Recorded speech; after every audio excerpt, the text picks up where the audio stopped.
Hubo una época donde los artistas no tenían miedo de ser ridículos con tal de ser originales.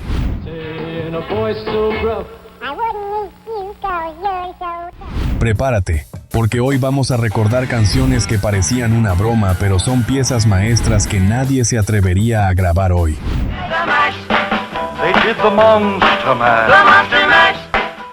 Estas historias van a cambiar tu percepción sobre lo que realmente significa hacer música memorable. Número 15. Sam the Sham and the Pharaohs. Wooly Bully.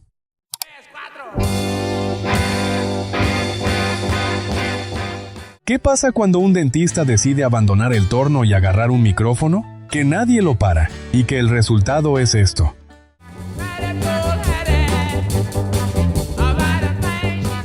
Domingo Zamudio, dentista de día y rockero de noche, grabó este tema en una sola toma sin ensayos ni correcciones. Una sola. Y quedó así.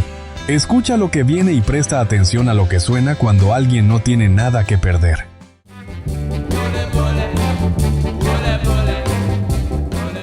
Lo que acabas de escuchar es pura rebeldía texana sin filtros ni segundas oportunidades. No hay perfección calculada. No hay producción de laboratorio. Hay un hombre que decidió que prefería hacer ruido a limpiar caries. Y en esa decisión creó uno de los grandes hits de la década.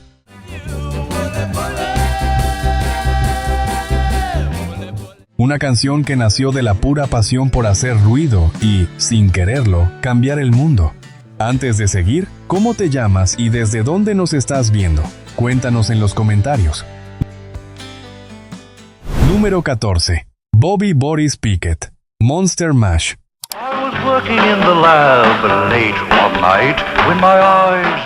Era Halloween de 1962. Las radios sonaban diferente, más divertidas, como si alguien hubiera decidido que el terror no tenía por qué ser serio.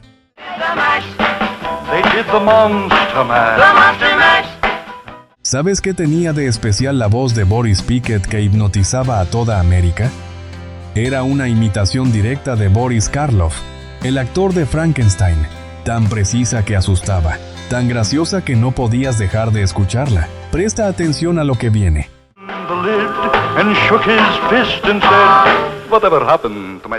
Lo que acabas de escuchar es el momento exacto donde el terror se volvió diversión pura. Pickett no intentó hacer una canción de Halloween. Intentó hacer reír a su novia en una fiesta. Y terminó creando el tema más escuchado cada octubre desde hace más de 60 años. Eso no se planifica.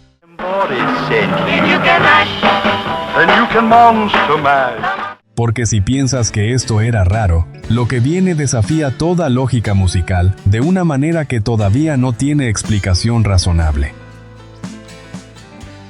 Número 13. Sheb Wooley. Purple People Eater.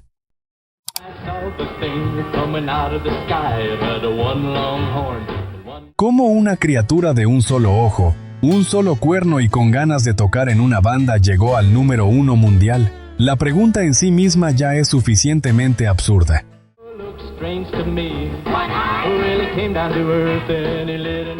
Sheb Wooley escribió esta locura en 20 minutos, inspirado en un chiste que le contó su hijo, sin plan, sin concepto, sin nada que no fuera una idea ridícula que le pareció divertida un martes a la tarde.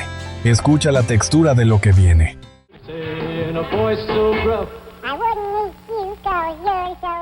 Lo que acabas de escuchar es imaginación pura desbordada sin límites ni vergüenza. En los años 50 y 60 existía un tipo de libertad creativa que hoy es casi imposible de encontrar. Nadie le preguntó a Wooley si era coherente con su marca. Nadie le pidió que lo justificara. Lo grabó y punto.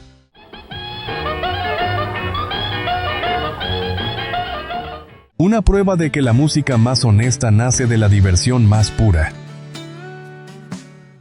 Número 12. The Royal Guardsmen. Snoopy vs. The Red Baron.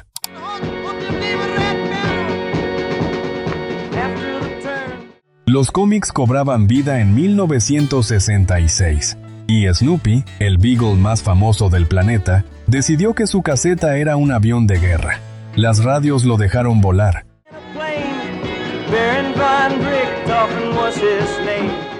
¿Qué hacía que una canción sobre un perro piloto sonara tan épica? Porque en 1960, los jóvenes americanos querían un héroe que fuera exactamente lo opuesto a todo lo que sus padres consideraban refinado. La respuesta es que nadie la trató como una broma. Los Royal Guardsmen la produjeron con la misma seriedad que si estuvieran contando una batalla real. Fíjate en lo que viene.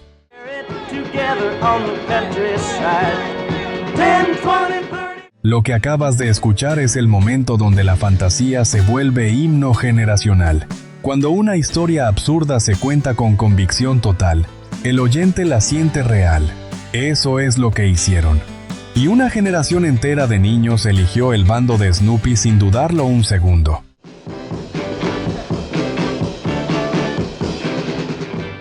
Pero si esta historia te pareció increíble, la que sigue involucra a una suegra que cambió para siempre la historia del rock. Número 11.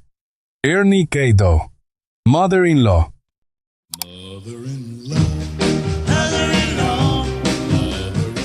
¿Qué tema familiar se volvió el grito de liberación de toda una generación? Uno que no necesitaba metáforas, que iba directo al problema, con nombre y apellido.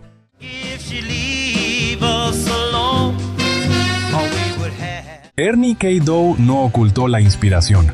Odiaba a su suegra con una honestidad que hoy sería impublicable en redes sociales, y esa honestidad brutal se convirtió en catarsis colectiva que vendió millones. Escucha esa energía sin filtros.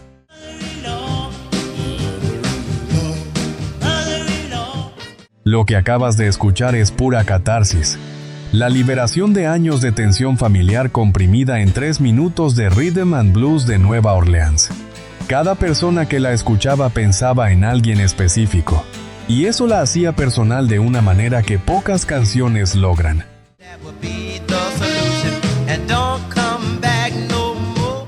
Porque a veces la mejor música nace de las situaciones más incómodas de la vida.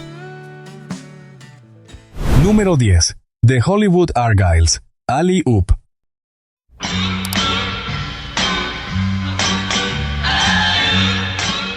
Los cómics prehistóricos invadían la cultura pop y Alley Oop era el héroe del momento.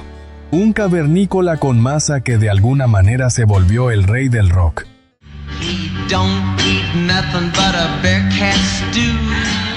¿Cómo un hombre de las cavernas se volvió el personaje más cool de las listas de éxitos?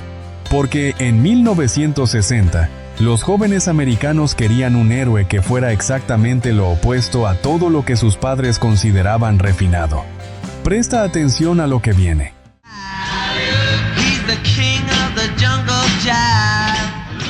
Lo que acabas de escuchar es el rugido primitivo que despertó a toda una generación. Alley Oop no tenía reglas de etiqueta, no usaba traje, vivía en una cueva y resolvía los problemas con la masa. Para un adolescente de los años 60, eso era exactamente el modelo de vida que necesitaba.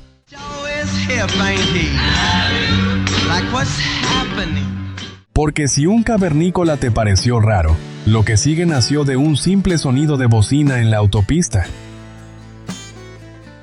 Número 9. The Playmates, Beep, Beep. While riding in my cab. ¿Qué pasa cuando un Cadillac último modelo se encuentra con un Nash Rambler destartalado en la autopista y el Rambler no se deja pasar? Exactamente esto. A little Nash Rambler was found. Esta canción nació de una experiencia real en la autopista, en una época donde el límite de velocidad era apenas una sugerencia y las carreteras americanas eran el territorio de la libertad total. Escucha el momento exacto donde la historia se vuelve absurda.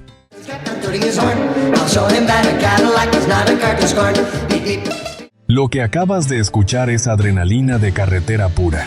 La banda sonora de una América que amaba sus autos como si fueran familia. Una época donde una anécdota de tráfico podía convertirse en hit radial sin que nadie cuestionara si tenía sentido. Y tenía todo el sentido del mundo.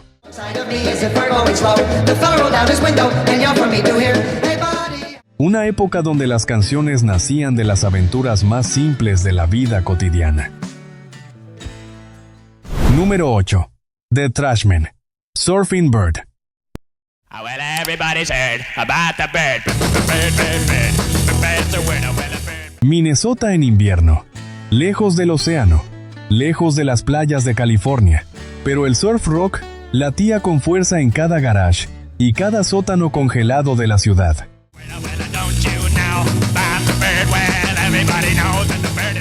Como una banda que nunca había visto el mar de cerca, creó el himno más salvaje y caótico del surf rock, no siguiendo las reglas del género, destruyéndolas completamente. Fíjate en esta locura que viene.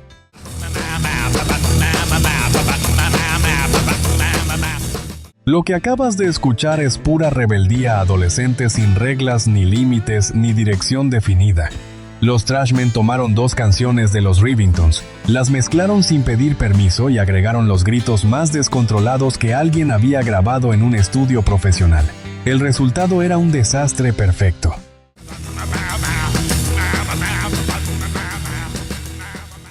Porque si esto te voló la cabeza, lo que sigue es todo lo contrario, dulce, inocente y adictivo como el caramelo. Número 7. Millie Small, My Boy Lollipop.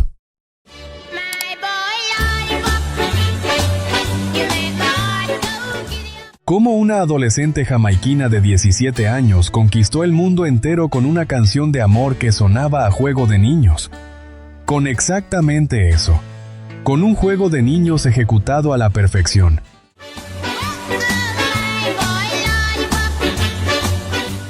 Millie Small no solo hizo un hit, introdujo el ska al mundo entero en un momento en que nadie fuera de Jamaica sabía lo que era ese ritmo. La dulzura era el caballo de Troya. Escucha lo que viene y presta atención al ritmo de fondo.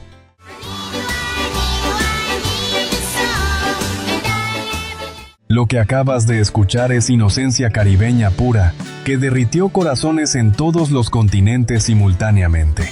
Ese ritmo sincopado que sentiste debajo de la melodía era completamente nuevo para el mundo occidental. Millie lo entregó envuelto en azúcar, y el mundo lo tragó sin darse cuenta de lo que estaba aprendiendo a escuchar.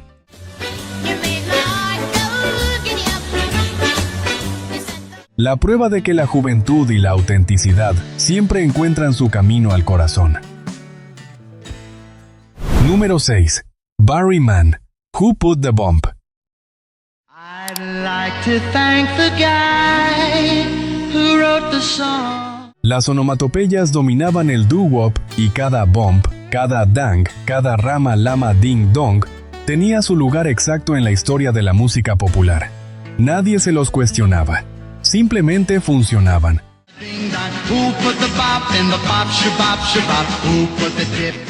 ¿Qué compositor se atrevió a escribir una canción entera cuestionando por qué las canciones usaban onomatopeyas?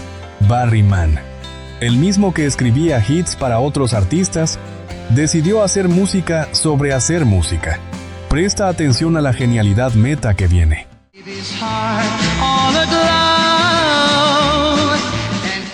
Lo que acabas de escuchar es metamúsica pura. Una canción que se ríe de las canciones mientras siendo una canción perfectamente construida. Mann tomó la fórmula del doo-wop, la usó exactamente como se supone que no debía usarse, y en ese gesto de ironía creó algo que paradójicamente dura más que la mayoría de los temas que tomaba en broma. Darling, bum, bum, bum, bum, bum, bum. Porque si esto te pareció inteligente, lo que viene convirtió unas vacaciones de verano en pesadilla en un hit mundial. Número 5. Alan Sherman, Hello Muda, Hello Fadu.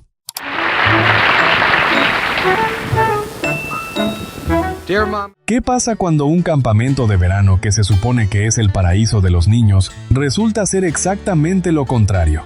Que alguien escribe una carta desesperada y que esa carta se convierte en canción. Hello, Mara. Hello, Fada. Here I am. Alan Sherman tomó Dance of the Hours de Amilcare Ponchielli, una de las piezas más elegantes de la ópera italiana, y la convirtió en la queja más graciosa de la historia de la música norteamericana. Escucha esta genialidad completamente inesperada. So he reads roots to us from something called Ulysses. Lo que acabas de escuchar es nostalgia familiar pura. Cada padre que escuchaba esta canción reconocía a su propio hijo en esa voz desesperada. Cada hijo que la escuchaba juraba que era exactamente lo que habría escrito si hubiera podido. Esa doble identificación simultánea es lo que la volvió un fenómeno generacional. I wouldn't even let Aunt Bertha hug and kiss me. Porque las mejores canciones nacen de las experiencias más universales y divertidas. Número 4. Shirley Ellis. The Clapping Song. 369, the goose drank wine, the monkey chewed tobacco on the street. Los patios de recreo resonaban con ritmos de palmas y canciones que se pegaban para siempre, antes de los auriculares, antes de las pantallas. Había palmadas y había voces. Clap, pat, clap your hand, pat your partner's right palm with your right. Como un juego de palmas de patio de recreo, se transformó en un fenómeno musical que vendió millones de copias en todo el mundo, porque Shirley Ellis entendió que la música más resistente es la que el cuerpo aprende antes que la mente. Fíjate en lo que viene. Line broke, the monkey got choked, and they all went to heaven in a little rope. Lo que acabas de escuchar es alegría contagiosa en estado puro. El tipo de melodía que se instala en el sistema nervioso antes de que tengas tiempo de opinar al respecto. Ellis no estaba haciendo pop sofisticado. Estaba codificando un juego de infancia en formato de disco de vinilo y resultó ser indestructible. Clap, pat, clap, pat, clap, pat, clap, pat. Porque si esto te hizo sonreír, lo que sigue tiene una historia tan absurda que vas a necesitar escucharla 2 veces para creerla. Número 3. Roger Miller. Chugga Luke.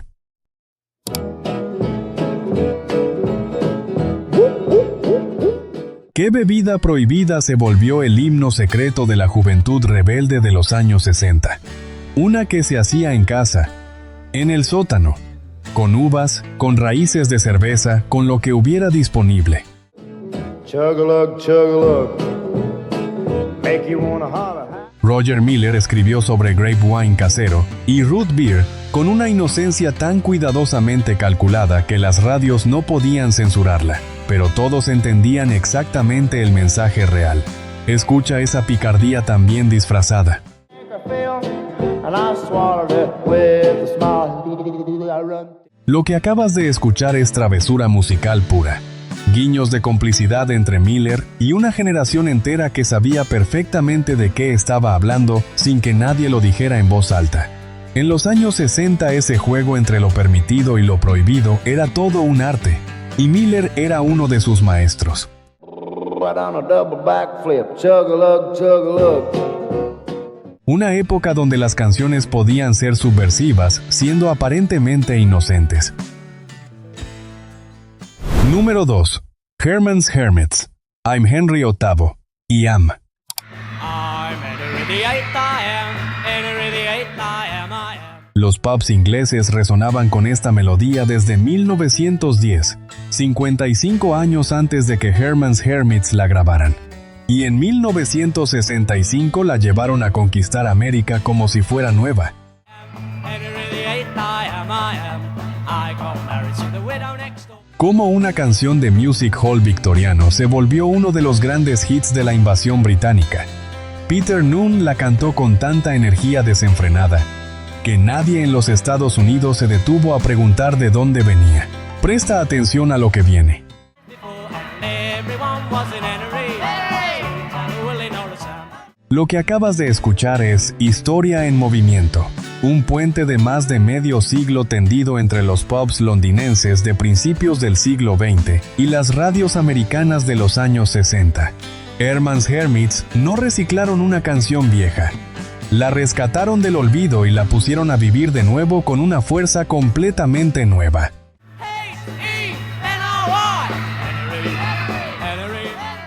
Porque si revivir el pasado te pareció genial, lo que cierra esta lista es la historia más absurda, más honesta y más irresistible de todas. Número 1. Larry Byrne. Mr. Custer.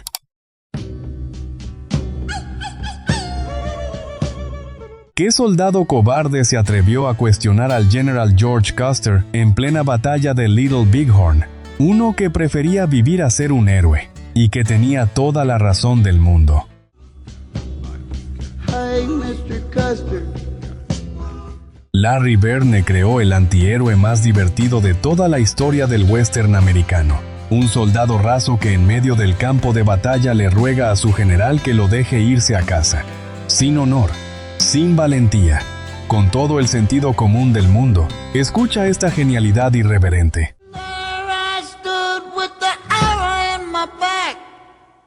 Lo que acabas de escuchar es irreverencia americana pura, burlándose de sus propios mitos fundacionales. En plena Guerra Fría, cuando el heroísmo era un valor oficial de la cultura norteamericana, Larry Verne puso en boca de un soldado lo que nadie se animaba a decir en voz alta: que a veces la valentía más grande es reconocer que tienes miedo, y lo puso en el número 1 de las listas.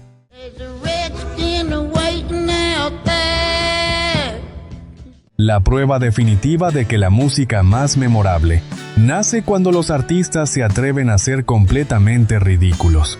Lo fascinante es que estas locuras siguieron inspirando música absurda en cada década que vino después.